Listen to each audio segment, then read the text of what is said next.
We're here at the major ESL One Katowice for $250,000. Once again, here with me is Xizt, who's the fifth name to advance to playoffs, basically. So to start off, what did you feel like going into the match with Key? Did you expect more from them than what they showed?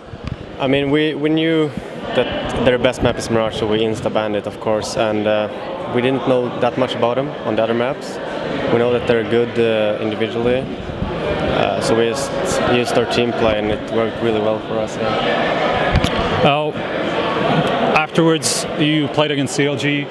Did you basically the same thing? What did you expect from them? How did the video process go? And basically talk us through the match, really. I mean, it's the same there. We knew what are their strongest maps, and we knew what we're gonna ban.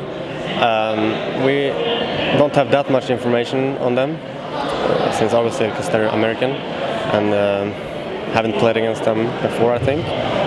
We know that they're good. They haven't won some matches against Fnatic, also versus Envy, so we knew that their top level is really high. Mm-hmm. So yeah.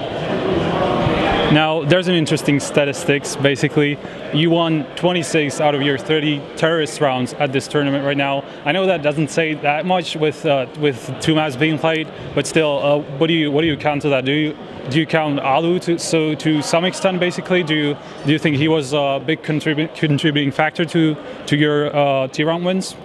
I mean, on most maps, I feel like that terrorist side has become really stronger, much stronger lately. I don't know why. Maybe people know how to counter the cities. I mean, Alu, he can basically do whatever he wants. If he wants to do something, I will let him, and I will call something around this game. Yeah, I mean, our T side has been really strong lately on practice as well, so we expected to get many rounds.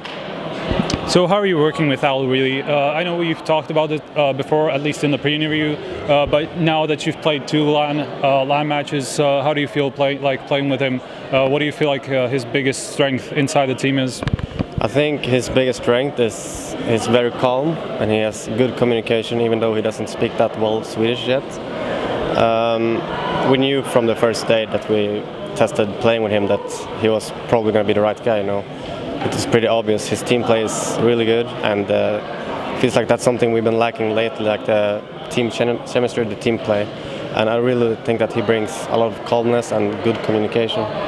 So is that something you were looking for in Michael, but didn't find that, like communication and team play, basically? Was it because he was, to use the word flashy, just too flashy? Sometimes he didn't hit his shots and sometimes he did, which impacted the rounds. What is the difference between those two operators? Why did you choose Al instead of him? I mean, I really like Michael. He's a good person and he's a really good player. But I mean, it's the experience factor, the communication. I mean, everything how do I say it? Like, it's a lot of small things that just didn't feel 100% that we felt that we have now with Al. Okay, now going into the playoffs, you obviously don't know who you're going to meet yet, but who would your dream bracket be? What would your dream bracket be, basically? I mean, obviously all teams going to the playoffs are going to be really good. Maybe Penta is the dark horse here. I think Fnatic, Envy, us, and probably Virtus.pro, because it's here in Katowice, are like the big four names. It doesn't really matter who we're going to play, because we're here to win and we have to beat every team to get to the final.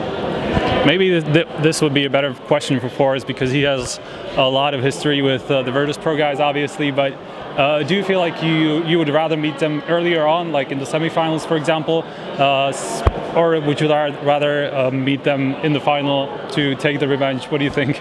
I mean, the ultimate thing would be to win against them in the final, right? But it's going to be very hard to play against them in the final. We know how it felt last year, all the Polish people cheering. So it would be great to beat them in the final, but I don't really care. I mean, I can play them as well in the quarter or semi. Yeah. So what's the reason for Peter not being here? Is it his job again? What's the problem with Peter not being here? Yeah, so he works full time at a bank in Sweden, but he's been helping us out anyway, watching demos and doing what he does, giving us information, and he's texting us notes like what what to expect from the enemy, and he's doing a good job from home anyway.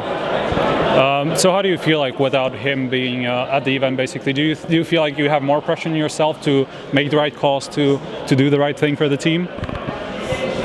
I don't think so. I mean, Peter has been giving me a lot of space anyway when he's here. He's mostly just giving us notes, like the small things, and calling a timeout. So maybe that's like the extra things that we have to keep in mind now, every one of us. Like, if it's going bad, take a timeout, talk things through, and I think we can solve it on our own as well.